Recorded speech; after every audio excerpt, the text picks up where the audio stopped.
आदेश जसं आपण दादांकडून ऐकलं, सुहास काका मसूरकर हे म्हणजे आमच्या पाठीशी सदैव होते आणि नाटक बसवण्यापासून असू दे किंवा काहीही डिझायनिंगचं काम असू दे, प्रत्येक गोष्ट त्यांनी मनापासून केली आणि म्हणजे बाबा त्यांना म्हणजे एकदम प्रत्येक गोष्टीसाठी अप्रोचेबल असायचे करायचे. कारण ते म्हणजे एखादा प्रोग्रामचे हे मॅनेजमेंट असू दे किंवा त्याचं काही पॅम्पलेट्स प्रिंट करणं असू दे किंवा डिझायनिंग करणं असू दे, ते सगळंच काम ते स्वतःहून करायचे. आणि इतकंच नव्हे तर जे आमचं नाटक व्हायचं म्हणजे आकांक्षा सोसायटीमध्ये दरवर्षी नाटक होतात, तर प्रत्येक वर्षीचं नाटक हे सुहास मसूरकर काकाच बसवायचे.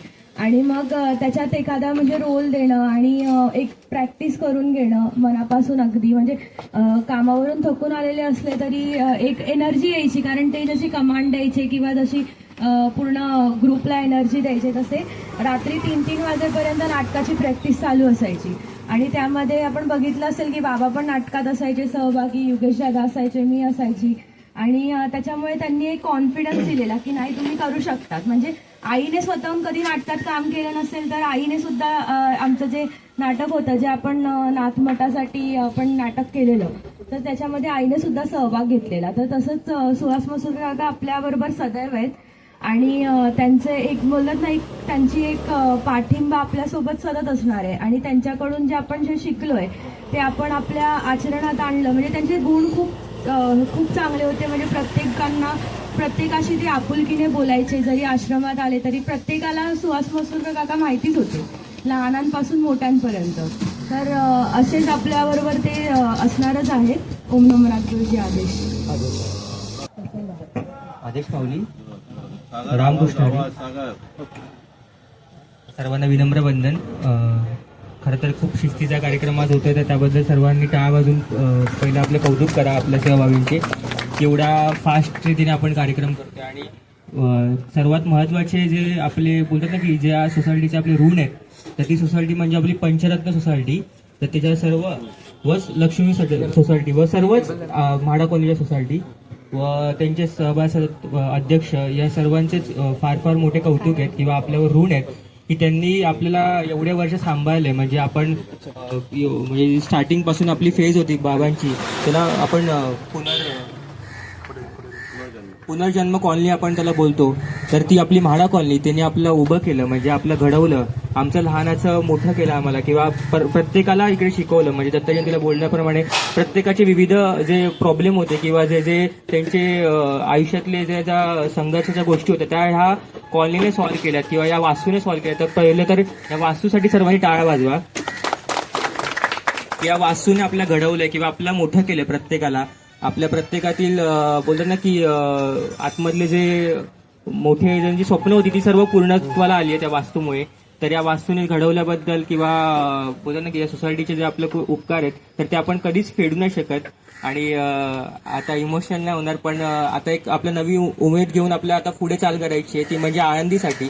आणि जसं आपण ह्या इथे वास्तूसाठी प्रेम दिलं तसं आपल्या त्या मोठ्या वास्तूसाठी आपल्याला प्रेम द्यायचंय. कारण तिकडे आपलं छोटंसं आपलं नाथांची पर्णकुटी बनते.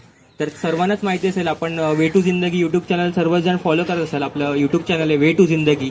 तर ते प्रत्येक जण तिकडे तर वे टू जिंदगी बाबा म्हणून ओळखतात. बाबांना नावाने कोण ओळखत नाही, पण वे टू जिंदगी बाबा आले, वे टू जिंदगी बाबा आले ह्याच ह्याने ओळखतात. तर एक नवीन ओळख आपण सर्वांनीच निर्माण करून दिली आहे. तिकडे प्रत्येक तुम्ही गुरुजी वगैरे बोला तर ते समजणारच नाही त्यांना कोण गुरुजी वगैरे. तिकडे सगळे बाबा म्हणूनच ओळखतात, कारण ते सर्वांचेच आता तिकडे बाबा झालेत.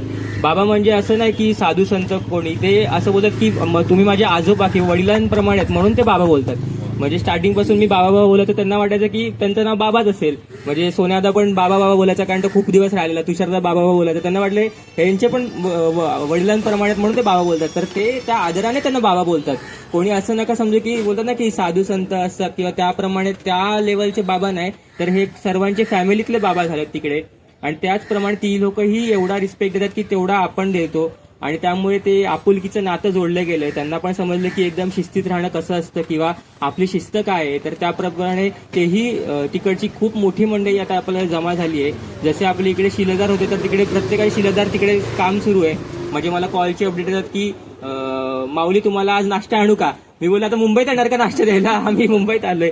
तर तिकडे पण प्रेम जोडले गेले, जसे आपले इथे सर्व प्रेमाची नाते होती. आणि तिकडे पण कॉल आम्ही खरं तर काल प्रवासात होतो आणि तिकडे मला अपडेट चालू होते की आम्ही ते सर्व झोपडी आपली जी आता जुनी झोपडी होती आपण त्या आपल्या सर्व सेवाभावींनी मिळून बांधली, त्यांच्यामध्ये पर्णकुटी म्हणजे ती तर त्याला एक मंदिराचा मान देतात. पण आपलं ते एवढं मोठं स्वप्नच नाही, कारण आपल्याला आपल्या आजोबांनीच सांगितलंय की तुम्ही झराप्रमाणे वाटचाल करा. कारण झराचं पाणी प्यायला गाय पण येते, वासरू पण येतं, सर्वच प्राणी येतात. पण आपण समुद्र बनायला गेलो तर तिकडे कोणच येणार नाही, समुद्राचं सर्वांना भीती असते, तर ते बनून आपल्याला चालणारच नाही. आपण नेहमी प्रत्येक ठिकाणी जातो तर आपण बोलतो की आपल्याला छोटं राहायचंय, तर त्याप्रमाणे आपली एक छोटी पर्णकुटी बनते. त्याचं पुढचं प्लॅन बाबा नक्कीच तुम्हाला सांगतील, व्हिडिओमध्ये येऊ शकतं आपल्या. तर ते प्लॅन आपण सर्वांनीच फॉलो करा आणि जे आपले नियम आहेत ते सर्वजण पाळतात तिकडे येऊन. मी पण पाहिलंय की कोण डिस्टर्ब नाही करत. खरं तर पाटील काकींचं खूप कौतुक आहे. पाटील काकी आल्यात. पाटील काकींचं कौतुक की त्यांनी एवढ्या लांबून ते आल्यात आणि त्यांचं एवढं मोठं वय आहे. आणि ते आम्हाला पण फार फार दुःख झालं की ती भेट नाही झाली. पण कसं असतं की त्यांनी मोठेपणा बघा की त्यांनी किती समजून घेतलं आपल्याला. त्या तिकडे आला, त्यांनी दर्शन घेतलं, त्यांनी तिकडे बोलत ना की माऊलींचं दर्शन घेतलं. आणि ते पण म्हणाले आणि बाकीचे शिष्य पण म्हणाले की आम्हाला माऊलींची माऊली भेटली. तर आम्हाला त्यांनी कसं आम्ही डिस्टर्ब करू शकतो, कारण कसं बाबा पण साधनीत असतात, आम्ही पण वेगळ्या कार्यात असतो. तर त्यांनी कोणाला डिस्टर्ब नाही केलं, ते पाया पडून गेले. तर म्हणजे त्यांचं पण किती मोठेपण आहे, कारण त्यांनी पण आपली भरपूर सेवा केली आहे. म्हणजे आम्हाला प्रवासात जाताना खाऊ देणं, हे देणं सर्वांनीच केली आहे. पण काकींचं खरं तर खूप मोठं कौतुक आहे. सर्वजण आम्ही प्रवासात पहिली काकींची आठवण काढतो. तर काकी इथे आल्या बरं वाटलं आम्हाला. आणि अशाच पद्धतीने माडा कॉलनीने जे आपलं मोठं केलंय, तर पुढे पण बोलतात ना की ही वास्तूचं विसरणं खूप कठीण आहे सर्वांसाठीच. आणि जसं बोलतात ना की वास्तूबद्दल बोलणं अजून काय काय बोलू शकतो ते खूप कमी आहे. पण आपण वास्तूने आपलं खूप काय काय दिलंय, तर वास्तूला आपण कधीच विसरू नाही शकत. आदेश माऊली, रामकृष्ण.